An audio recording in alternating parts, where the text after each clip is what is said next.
95% of our behaviours are controlled by our mind. Many sad or hopeless people convince themselves that they'll never be able to achieve X, or they'll never be able to do X, and then whenever they do make small progress in the right direction, they tell themselves that they could have done better. In other words, progress is shat upon, and progress equals hopelessness, which obviously leads to taking less action. And this negative mindset really fucks people up, but it's typically not the events in their life or the setbacks that makes them feel this way. It's the way they respond to the events, so the actions they take in their mind.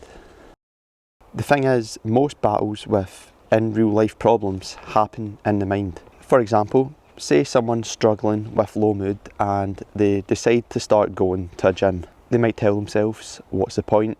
I'll never get fit. Then even when they manage to go to the gym once or twice, they might tell themselves, there's no point, I'll never make any progress, I'm still fat, etc. And then 1 or 2 months later, they stop going to the gym. And this mindset just guarantees that they'll give up and stop doing a thing that is good for them. But imagine they celebrated those small wins and realised that going to the gym in itself was enough. Going to the gym alone was a victory, and if they realised that every time they do go, they're building up a habit and getting used to working out, they would be more likely to continue going. For a more personal example, I'm not great socially. Like when I'm talking to people, there's a lot of anxiety, a lot of mind blankness, and so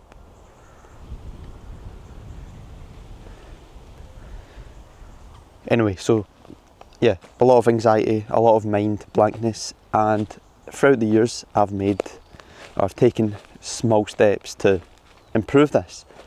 But I have noticed that whenever I did do something good in a social situation, I would instantly downplay it. You know, saying things like, I'm still horrible at talking to people, I probably came across awkward, things like that. But if I just noticed more of the positives and I was more optimistic in general, I definitely would have made more progress with my social skills quicker. In both of those examples, it's not the initial effort, but the way we view and respond to a progress that makes a difference. It's also important to mention that people who are hopeless or in a low mood state about something in their lives aren't feeling that way for no reason. The person who wants to start going to the gym and getting healthier isn't hard on themselves just because. It's probably because they've had bad experiences in the past and they've built up negative beliefs around going to the gym and working out. But a key thing to remember is it's not really about the truth of the situation, it's about your response to the truth.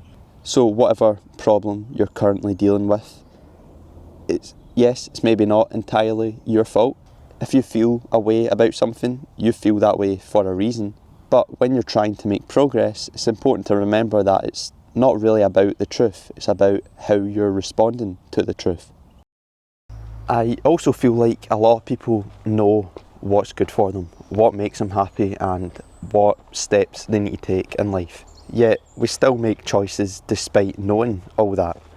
And I think a huge part of it is down to the decisions we make in our heads. So the question everyone should ask themselves is, how do I respond in my mind to the things that happen to me? Essentially, what are you saying in your head that's helping you create the conditions you say you don't want?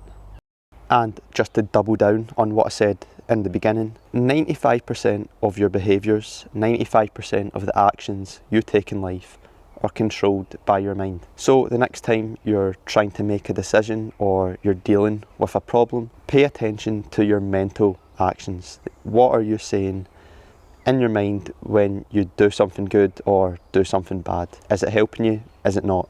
then just try to focus on small improvements in the right direction, and remember that you should struggle. Like, it should be hard, whether it's trying to get into fitness if you've never done that before, or improving your confidence, or having more relationships. Whatever it is, it will be hard, and it should be. At the end of the day, your problems, your weaknesses aren't entirely your fault, but they are your problems to solve. And as long as you do the hard shit you need to do to grow, and you're not too hard on yourself, and you celebrate the small wins, you'll be able to work through almost any life problem. So get out there, make some changes, and don't forget to celebrate any time you make a move in the right direction.